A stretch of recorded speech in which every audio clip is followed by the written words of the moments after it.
Welcome to Beyond the Surface, the podcast. From the ancient practice to its modern day symbolism, we dive beyond tattooing and its connection to our inner selves. I'm your host, Caroline. Welcome.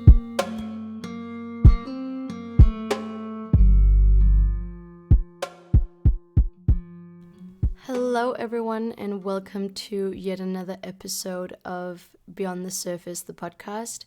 I am so honored to have you here today. Thank you so much for taking time out of your day to listen and for tuning in to this amazing opportunity of diving beyond the surface of tattoos.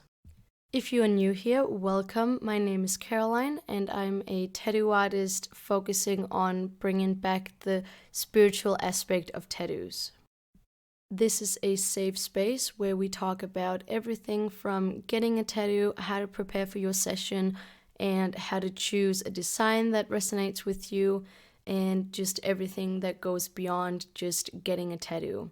So welcome again. Sit back and relax, whether you're out walking, if you're at work, or just sitting at home. Get a hot cocoa, get some tea, coffee, whatever you feel like. Sit back and relax, and let's go beyond the surface together. So in episode 1, we talked about the history of tattoos and how they started becoming a thing in various cultures and why they were there. And as we found out together, in various cultures around the world, they have been worn as symbols of spiritual protection for centuries, and they're not just ink on skin in these days. It's really a belief that tattoos hold this almost metaphysical property that will guard you against negative energy and evil spirits and misfortune.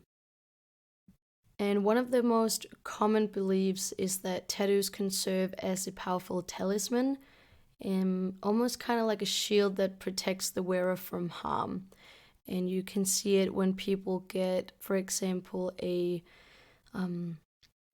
himsa, the Fatima's hand, or they will get an evil eye protection. Some people get snakes, dragons, and other animals that they resonate with, that they feel like can protect them and remind them of who they are. Ancient tribes often adorn themselves with tattoos that featured symbolisms of God, animals, as I said, or other, maybe deities, just things that believed to possess this protective quality. And they were often seen as a form of spiritual armor that would safeguard the warriors in battle and travelers on their journey, or mothers having kids. So each tattoo would have this specific meaning, and it would be for the specific person for their journey. If you look at Japanese culture, you can have, for example, a koi fish or a dragon, and depending on if the dragon or the fish is going up the stream, for example, it would mean that you have a journey to come. You have some quests that you need to fulfill in order to have lived your life fully. And if the fish or the dragon is facing downwards, that means that you have completed this life journey, that you have completed the tasks that were set for your soul. So generally speaking, the tattoos would be, made specifically for that person to invoke this divine protection. And, they may symbolize courage or strength or guidance from a higher power.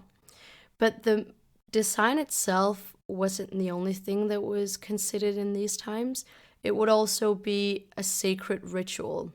And this is where the wearer would go into a ritual with the tattoo process being filled with intention, and the artist, the tattoo artist, would act as a conduit between the spiritual and the physical realms. So bringing in meditation could be one thing that the artist would do. It could also include incense or having family members with you, or just things that would make the tattoo experience a ritual and fill it with intention. Now, tattoos can also be seen as a means of spiritual expression and connections. And in many indigenous traditions, tattoos weren't just decorations, but they were, as I mentioned before with the koi fish or the dragon, they would be these sacred marks that signify one's spiritual journey and connection with the divine. So, getting a tattoo can be this rite of passage, and it can really serve, when done with intention, it can really serve as marking this individual's commitment to a specific spiritual path. And then by doing that, you are inviting in a protection from ancestral spirits. In the olden days, and sometimes now I do this, the thought of having spiritual ancestors that were with you all the time was such an important aspect of not only getting tattoos, but just in general getting through in life. So if you were seeking guidance, it wouldn't necessarily be from God. It could also be from your late ancestors or going all the way back. I know a lot of mediums and clairvoyants, they really go back generations and talk with late ancestors. And if you get any chance somehow to speak to a medium or clairvoyant that can talk to the other side, I think everybody possesses this ability, and it's just about bringing it forth. But anyway, if you get the opportunity, try and ask if you have some ancestors holding a hand over you and protecting you, because oftentimes our ancestors are watching us and they are helping us with guidance and just love, really. I've heard so many stories about like great grandfathers and grandmothers watching over people, and I think it's super beautiful. You can believe it or not. I am one of the firm believers, only because sometimes I have encounters with spirits, and I think most of us do, to be honest. I think most of us have these experiences of, a shadow walking past us, and we just consider it being us, being delusional. But anyways, back to the tattoos. So many people, when they got one, it was to amplify this feeling of always being safe and having your ancestors and God and animals, just nature in general, being on your side and helping and guiding you wherever you'd go. And the act of getting this protective tattoo, as I mentioned earlier, could be through a ceremony and by these rituals. So regardless of the tattoo meaning that you're having a child, or you're becoming an adult, or if you were the new leader of a clan, the tattoos would be made with a ceremony, with a ritual. And as I said before, it could be with incense or meditation. It could also be prayers, chanting, or making offerings to the gods or just the spiritual realm in general. Now, the artist, as I mentioned before, in these cases, wasn't just, maybe as today of us just being a service provider. In the olden days, they would be this shamanic figure and not just a craftsman. They would be a shamanic figure, and they would facilitate this connection between the physical and the spiritual realm. And this is really what I want to get back to with what I do as a tattoo artist and with this podcast. It is getting back to the artist not just being a person who's good at drawing, but a person who can really amplify the meaning of the tattoo for the client that we have. This is also why, if you look at my Instagram, you will see that I've written tattoo therapist and not tattoo artist. And this is really to let you know that I'm not just someone who's good at drawing. I'm someone who's here to facilitate a really good experience for you so that your tattoo gets the experience and the ritual that it deserves, because oftentimes we never know what the tattoos mean. I really enjoy hearing the story behind a tattoo because it can help me create the design with that in mind and maybe bring in some elements that I otherwise wouldn't have had I not known the story behind it. For example, if I'm creating my dearest flow lines, if you've seen them, for me, they represent the flow of life and that life can take on any direction and you will still have your path and it will flow like a river. For example, today I had a client who wanted a flowline bracelet and she wanted a few stars with it as well. And she wanted it to represent her family. Usually, how I will go about it is create, for example, her as the main line, the thicker one, and then her children as the thinner lines, and then whoever person is dear to her, who's been a bonus, will be represented as stars. That's one way to go about it. Another way is to have people tell me a bit about themselves and their lives, and that will help me determine how big of a curve a specific part of the flow line will be. So you really have this tailored experience of the tattoo being made just for you. And that is what I love about tattoos, is not replicating it, keeping it for you.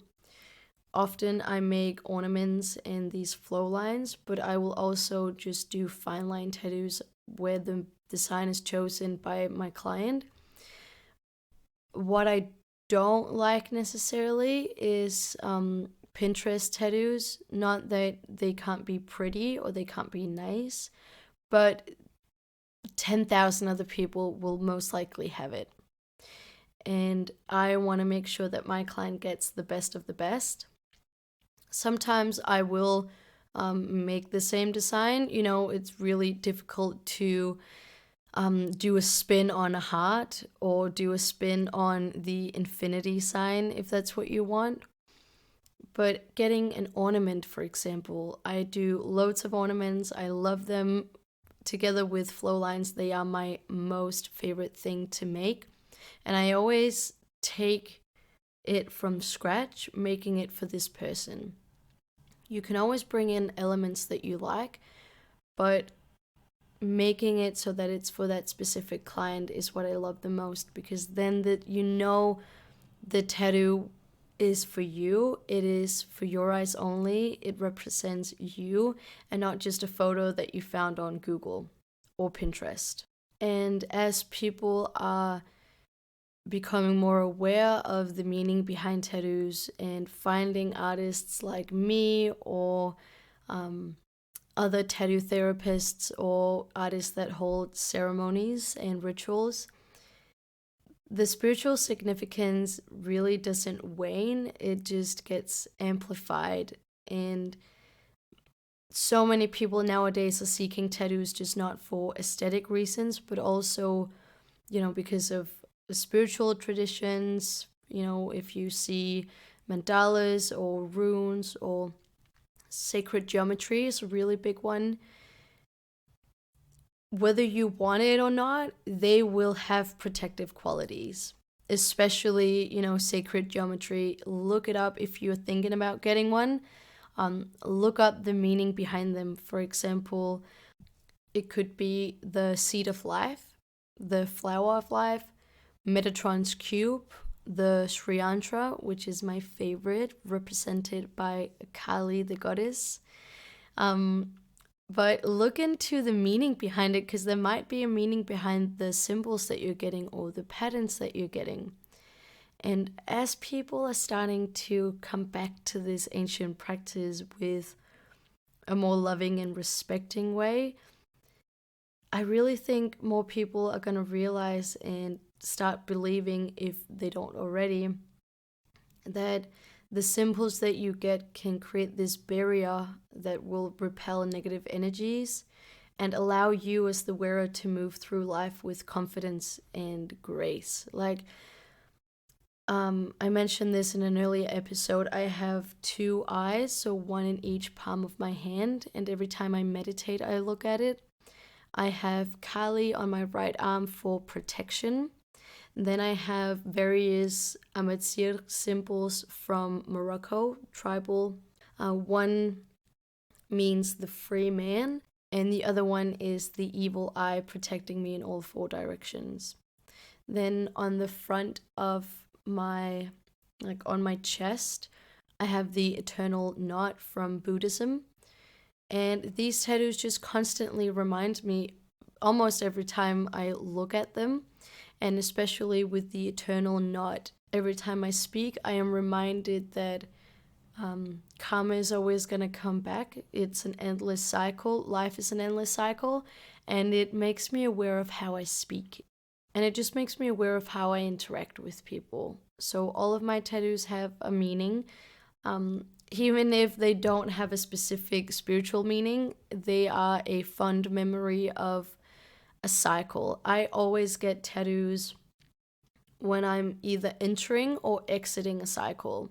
So if you are, let's say, going through a breakup, I would get a tattoo representing my strength. If I am starting a new chapter in life, I will get a new tattoo representing courage, you know? And whenever I look at my tattoos, I will remember the exact state of mind I was in when I got it and where in life I was when I got it.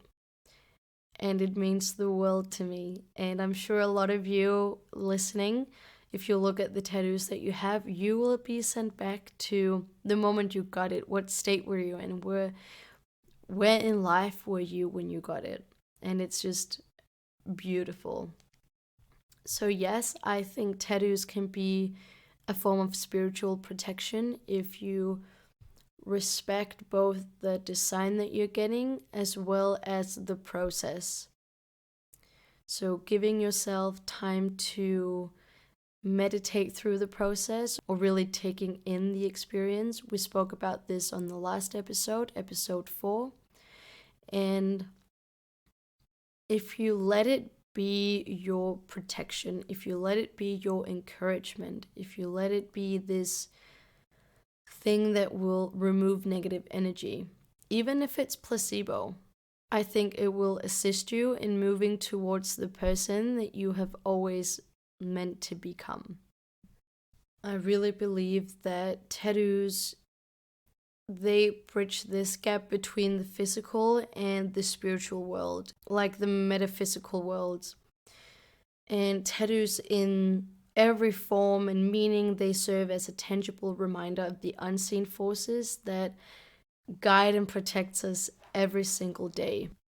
I would love to hear your opinion on the topic, and if you have gotten any tattoos that have represented something for you, bridging the gap between the spiritual and the physical realm, please share it in our Facebook community. It's called Beyond the Surface, the community.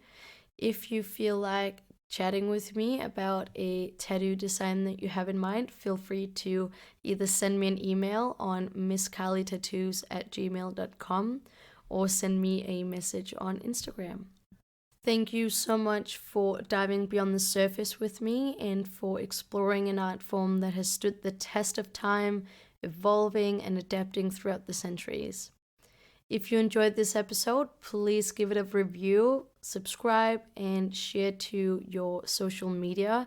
It means the world to me, and I cannot believe that we are still here, joining the conversation and bridging the gap between the spiritual and the physical realm and getting them together as a union. Thank you so much for listening and hope you have an amazing week. Until next Tuesday. See you.